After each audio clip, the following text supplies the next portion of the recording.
नमस्कार साथियों, एक बार फिर से स्वागत है हमारे YouTube चैनल डिजर्विंग आईएएस पे। मैं अमित कुमार हाजिर हूँ आपके सामने आज की महत्वपूर्ण खबर पर चर्चा करने के लिए। साथियों, खबर है कि कल यूनाइटेड नेशन की सबसे बड़ी संस्था यूएनएससी, हालांकि यूनाइटेड नेशन की सबसे बड़ी संस्था यूएनजी है, यूनाइटेड नेशन जनरल असेंबली, लेकिन वास्तविक रूप में यूएनएससी ही यूनाइटेड नेशन की सबसे बड़ी और शक्तिशाली संस्था है, जिसके अंदर 5 परमानेंट और 10 नॉन परमानेंट मेंबर होती हैं। और इन्हीं 5 परमानेंट मेंबर के पास होती है वीटो पावर। दुनिया की सबसे बड़ी पावर, वीटो पावर, इन्हीं 5 मेंबर के पास होती है। वो 5 मेंबर कौन कौन से हैं? पहला अमेरिका, दूसरा ब्रिटेन, तीसरा फ्रांस, चौथा रसिया और 5वां चाइना। इन्हीं 5 देशों के पास वीटो पावर होती है और यही 5 देश यूनाइटेड नेशन सिक्योरिटी काउंसिल के 5 परमानेंट मेंबर हैं। यहाँ तक तो क्लियर है। अब हम लोग अपने खबर की ओर चलते हैं। खबर है कि यूनाइटेड नेशन सिक्योरिटी काउंसिल के अंदर कल रूस के खिलाफ निंदा प्रस्ताव लाया गया। निंदा प्रस्ताव क्या है, इस पर आगे चलकर हम लोग चर्चा करेंगे। फिलहाल आप न्यूज समझ लो कि कल यूनाइटेड नेशन सिक्योरिटी काउंसिल के अंदर रूस के खिलाफ निंदा प्रस्ताव लाया गया। अब निंदा प्रस्ताव लाया गया तो इस प्रस्ताव में 10 मेंबर इसके समर्थन में थे, यानी कि 10 मेंबर ने कहा कि यह प्रस्ताव पारित हो जाना चाहिए और 4 मेंबर ने कहा कि नहीं, ये हम वोट देने से इनकार कर देते हैं, जिसमें से एक भारत है, दूसरा चाइना है, तीसरा ब्राजील है और चौथा गैबोन। इन 4 देशों ने कह दिया नहीं भाई, मैं वोट नहीं देने वाला। भारत ने वोट क्यों नहीं दिया? तो भारत का कहना है कि हम किसी एक खेमे में जाने वाले हैं नहीं, ना हम रूस के समर्थन में है और ना ही अमेरिका के समर्थन में है। 10 जो समर्थन में है, रूस के खिलाफ में है, वो तो आखिर अमेरिका के कहने पे है ना, अमेरिका के डर से है। तो भारत ने कह दिया कि हम दोनों में से किसी के क्षेत्र में नहीं जाएंगे, इसलिए भारत ने इसमें वोट देने से इनकार कर दिया। चाइना खुद ही रूस का समर्थन करता है, इसलिए चाइना ने भी कह दिया वोट देने से, उसने भी वोट देने से इनकार कर दिया। और 2 और देशों ने भी वोट देने से इनकार कर दिया। बचा एक देश जो कि रूस है। रूस ने इसे वीटो कर दिया। वीटो करने से तात्पर्य है कि वो प्रस्ताव वहीं पर खारिज हो गया। मैंने वीटो पावर के बारे में कई वीडियो बनाकर रखा है कि अगर यूनाइटेड नेशन के अंदर 15 मेंबर्स होते हैं, जिसमें 5 परमानेंट और 10 नॉन परमानेंट मेंबर, तो इसमें से 14 मेंबर जो हैं वो अगर इसके विपक्ष में आ जाते हैं और एक अकेला रसिया बच जाता है जिसके पास वीटो पावर है, अगर वो वीटो कर देता है तो वो प्रस्ताव वहीं पर खारिज हो जाता है। वैसा ही हुआ, निंदा प्रस्ताव लाया गया, 4 देशों ने एब्सटेन कर लिया, कहा हम वोट नहीं देने वाले, जिसमें से एक भारत भी है, चाइना भी है, और एक जो रसिया बचा, रूस बचा, उसने वीटो कर दिया और वो प्रस्ताव वहीं पर खारिज हो गया। अब सवाल बनता है कि आखिर रूस के खिलाफ अभी फिलहाल में, क्योंकि हम जानते हैं कि रूस और यूक्रेन के बीच वार चल रहा है, तो अभी ही निंदा प्रस्ताव क्यों लाया गया? तो इसके पीछे का कारण मैंने 2 दिन पहले आपको बता रखा है।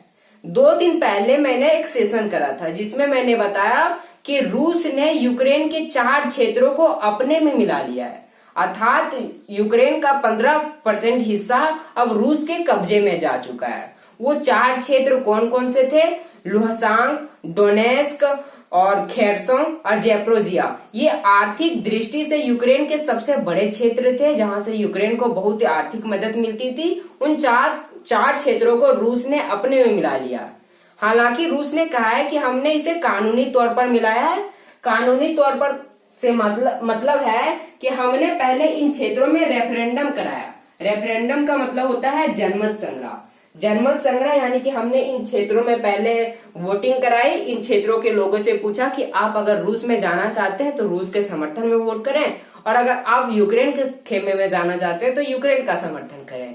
जिसमें से उन लोगों ने रूस का समर्थन किया और रूस का समर्थन किया तो हमने इन क्षेत्रों के प्रतिनिधियों को बुलाया और इन क्षेत्रों को अपने में मिला लिया। अब यूनाइटेड नेशन का कहना है कि क्या तुमने हमसे पूछा?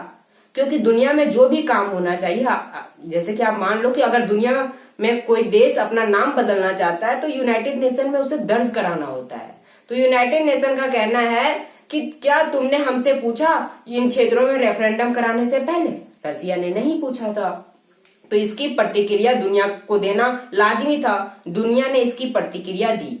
पहले यूक्रेन ने दिया। यूक्रेन ने जब सुना कि रसिया ने हमारे 4 क्षेत्रों को अपने में मिला लिया है, तो यूक्रेन जो है वो तुरंत ऑफिशियली डिक्लेयर कर दिया कि हम नाटो में तुरंत शामिल होना चाहते हैं, और उसने उस फॉर्म पर साइन करके अमेरिका को सौंप दिया। ये यूक्रेन की प्रतिक्रिया रही, और उनके ओर से स्टेटमेंट जारी करके कहा गया कि हम इन क्षेत्रों को वापस ले आएंगे। और क्या, बाइडेन बाबा की ओर से भी स्टेटमेंट आया। उनने कहा कि यूक्रेन नाटो का सदस्य बनने वाला है, और नाटो एक भी, यानी कि अब समझिए कि एक फीट जमीन भी किसी और देश को नहीं देने वाला। अर्थात बाइडेन बाबा ने भी कह दिया कि हम तुम्हारे विपक्ष में, और उनका भी उनके विरोध में विरोध आना लाजमी था। बाइडेन बाबा ने भी विरोध किया, यहाँ तक कि नाटो खुद ने इसका विरोध किया। और इनका कहना है कि चूंकि रसिया ने यूनाइटेड नेशन से पूछे बगैर इन क्षेत्रों में रेफरेंडम कराया, अर्थात हम इन जनमत संग्रह को नहीं मानते और हम इनको रसिया का हिस्सा नहीं मानते, जो कि क्रीमिया की तरह है। क्रीमिया पर रूस ने 2014 में कब्जा किया। दुनिया के देशों का मानना है कि क्रीमिया यूक्रेन का हिस्सा है, लेकिन रसिया का मानना है कि क्रीमिया भी यूक्रेन का हिस्सा है। उसी प्रकार इन देशों का कहना है, और यहाँ तक कि नाटो का भी कहना है कि ये जो 4 क्षेत्र है यूक्रेन का, जिसे रसिया ने अपने में मिला लिया, हम इसे नहीं मानते कि ये रसिया का पार्ट है। तो क्या दुनिया के देशों ने इसका विरोध किया, यहाँ तक कि नाटो ने भी इसका विरोध किया। और इसी विरोध में यूनाइटेड नेशन सिक्योरिटी काउंसिल के अंदर रूस के खिलाफ निंदा प्रस्ताव लाया गया, जो कि विफल रहा। रसिया ने वीटो किया, तो ये निंदा प्रस्ताव वहीं पर खारिज हो गया।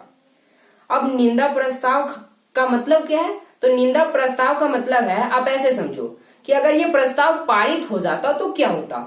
अभी हम लोग इसको छोड़ देते हैं कि निंदा प्रस्ताव को विफल हुआ, हम लोग नहीं जानते। अगर पारित हो जाता तो क्या होता? पारित हो जाता अगर ये प्रस्ताव, तो जो यूनाइटेड नेशन के मेंबर्स हैं, यूनाइटेड नेशन के अंदर 195 मेंबर्स हैं, यानी 195 देश है। अगर ये प्रस्ताव पारित हो जाता तो 195 जो मेंबर हैं, अर्थात 194 ही मानो, 194 देशों के सैनिक अपनी गोला बारूद लेकर रसिया पर चढ़ाई करने के लिए पहुंच जाते, यानी कि रसिया पूरी तरह से तबाह कर दी जाती यूनाइटेड नेशन के अंदर। क्यों कर दी जाती? क्योंकि यूनाइटेड नेशन की जब स्थापना हुई थी, उस समय एक चार्टर बनाया गया था, कानून बनाया गया था कि हम थर्ड वर्ल्ड वॉर होने नहीं देंगे। अब थर्ड वर्ल्ड वॉर नहीं होने देंगे, इसका तात्पर्य है कि हम अगर कोई देश इस तरह की हरकत करता है तो हम उसे पूरी तरह नष्ट कर देंगे, लेकिन वर्ल्ड वॉर होने नहीं देंगे। तो ये प्रस्ताव अगर पारित हो जाता तो दुनिया भर के देश रूस पर चढ़ाई करने के लिए आगे आ जाते। यहाँ तक कि भारतीय सेना को भी भेजना पड़ता, जो कि शांति सैनिक के रूप में काम करते हैं। भारत से भी बहुत से सैनिक वहां पर यूनाइटेड नेशन के अंदर शांति सैनिक के रूप में काम करते हैं। ठीक है, अब आपको ये निंदा प्रस्ताव समझ में आ गया होगा कि आखिर यूनाइटेड नेशन के अंदर अगर ये निंदा प्रस्ताव पारित हो जाता तो क्या होता। रूस में तबाही मच जाती। फिर सवाल बनता है कि इस तरह तो कभी भी रूस के खिलाफ निंदा प्रस्ताव पारित ही नहीं होगा, और धीरे धीरे रूस पूरी दुनिया पर कब्जा कर लेगा। जी हाँ, यही तो यूएन की विफलता है। आपसे कभी भी पूछा जा सकता है, यानी कि आपके यूपीएससी मेंस में भी पूछा जा सकता है कि ये ग्लोबलाइजेशन के युग में यूएन कितनी हद तक प्रासंगिक रह चुका है, यानी कि आप कितना सफल रहा है, कितना विफल रहा है, ये आपसे कभी भी पूछा जा सकता है। यूएन विफल हो चुका है, ये चाहे आप वियतनाम वार में भी देख लो, चाहे आप अफगानिस्तान में देखो, यूएन विफल हो चुका है। यहाँ भी आप देख सकते हो कि रसिया बार बार वीटो कर दे रहा है, अर्थात यूएन पूरी तरह से विफल हो चुका है। इसका अर्थ क्या है? अगर यूएन को सही ढंग से चलाना है आगे, तो क्या वीटो पावर की शक्तियों को बढ़ाना होगा, अर्थात वीटो पावर की शक्तियों में कुछ और देशों को वहां पर शामिल करना होगा, जो कि भारत जैसे देश है। और इसके बारे में मैंने चर्चा कर रखा है कि भारत के समर्थन में तो अमेरिका है वीटो पावर देने के, मतलब इस पर बातें चल रही है। आखिर क्या होगा इसके बारे में मैंने पहले चर्चा कर रखा है, इसमें मैं कुछ और ऐड करना नहीं चाहता। तो आप ऐसे समझ लो कि रूस के खिलाफ जो निंदा प्रस्ताव लाया गया वो विफल रहा। एक बात और आपके लिए जाननी जरूरी है, जो वन लाइनर पेपर में पूछी जा सकती है, कि यूनाइटेड नेशन के अंदर भारत की ओर से जो वहां पर प्रतिनिधित्व करती है, एम्बेसडर है, उनका नाम क्या है? तो उनका नाम है रुचिरा कंबोज, जिन्होंने इसमें वोट देने से इनकार किया। वो टीएस त्रिमूर्ति के स्थान पर आई है और वही वहां पर अस्थायी प्रतिनिधित्व के तौर पर भारत की ओर से काम कर रही है। ठीक है, ये वन लाइनर पेपर के लिए इंपॉर्टेंट बनता है। बाकी सारी चीजें मैंने आपको बता दिया। नाटो के बारे में मैंने कई बार आपके सामने चर्चा कर रखा है। NATO North Atlantic Treaty Organization, जिसके अंदर 30 मेंबर है। 4 अप्रैल 1947 को इसकी स्थापना हुई थी। बाकी चीजें सारी आपके पास अवेलेबल है हमारे यूट्यूब चैनल पे। ठीक है, फिलहाल के लिए इतना ही। मिलते हैं नेक्स्ट वीडियो में। Thank you.